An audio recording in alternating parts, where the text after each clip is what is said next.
I'm Jeff Wilkinson. I'm Senior Policy Advisor to the Commissioner, and want to welcome you on behalf of the Department. My privilege and pleasure to introduce the Director of Public Health here in Middleborough, Gene Spalding. Gene is a regional leader in public health, as well as somebody who's spent 23 years, I think, in public health, and a number of years leading public health here in Middleborough. I know her from her work in the region in emergency preparedness, and she's taken a leadership role in helping to plan for the development of a regional approach to public health. Thank you, everyone, and welcome out on this fine spring day. It's my honor and my privilege to welcome you all to Middleborough.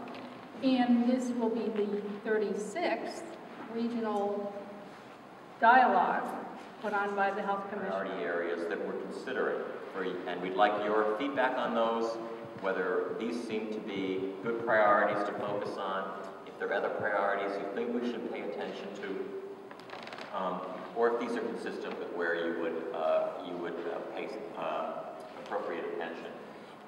One thing I would say, though, is as a reminder, we're not saying if a health concern is not listed as one of these 5, we're not saying it's not important, we're not saying it's not a priority. This category of priority areas is really focused on those areas where we're continuing to see growth in terms of a health problem, and where we think the resources are inadequate, and therefore special attention needs to be on the promotion of wellness and the reduction of chronic disease. You may remember that these were 2 previous priorities. What we found over the last few years is they're really 2 sides of the same coin. That if we're focusing our attention on active living and on eating well and on reducing smoking, we're both preventing illness and we're reducing the symptoms of people who already have chronic disease. So we're considering that as we're now up to about 60% of the population in Massachusetts, the adult population who are overweight or obese. This has doubled in the last 20 years. So this is a very significant and troubling trend. And we see the same trend in our school children.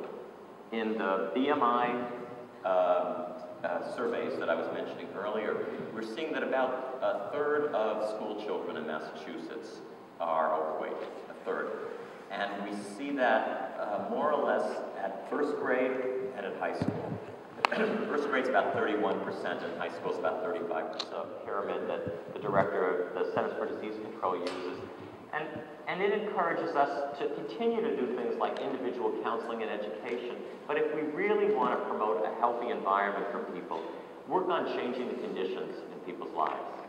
So an example of this would be, if parents are concerned that their kids are out of shape and not healthy, we could individually counsel each parent about what they could do in terms of different foods, different exercise plans, or we could focus our attention on changing some of the conditions in the lives of their families so that the healthier behaviors are more likely to be the easier behaviors. And examples of that are ensuring that the schools are serving healthy foods so that parents don't have to worry, do I have to pack up a lunch with healthy foods because I don't know what my kids are going to eat when they get to school. We hear this a lot from parents.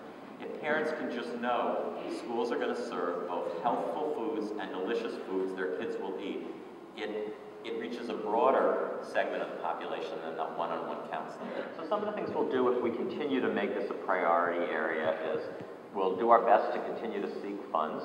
We'll try to find funds to allow us to do innovative programs and get money out to the local. Most days I think we probably think of it more like the right, and none of us, I think, maybe think that, we're going to get it totally right and it's going to be heaven. I think it's all likelihood with the conditions we're facing, it's going to be a challenging next few years. So again, these are the 5 proposed priority areas we'd love your thoughts on. And with that, I'll close and then open things up for questions and answers and comments. So, thank you. We won't force you to dance, but you're going to have to raise your voices to ask the questions. See some of the work that the Mass Emotion Grant has afforded us. We built 1 under the mayor's leadership, and also, I mean, we work with the schools, the planning departments, the hospital management comes over to our meetings, where we actually gather 25 to 30 partners for monthly meetings at Town Hall to discuss moving forward, and I would just thank you for that vision and encourage you to keep it going. The Mass in Motion programs, for those of you who don't know, are these great community-specific programs where the idea behind it is, it's really about changing the conditions in the community, right? It's about changing it so that, again, it just becomes easier for the residents to do healthier things instead of having to think, it's about joining a gym, or it's about, finding the store 25 miles away that sells the fresh produce. It's like really making it easier and natural to live a healthier life. So thank you for the work you're doing. It's great.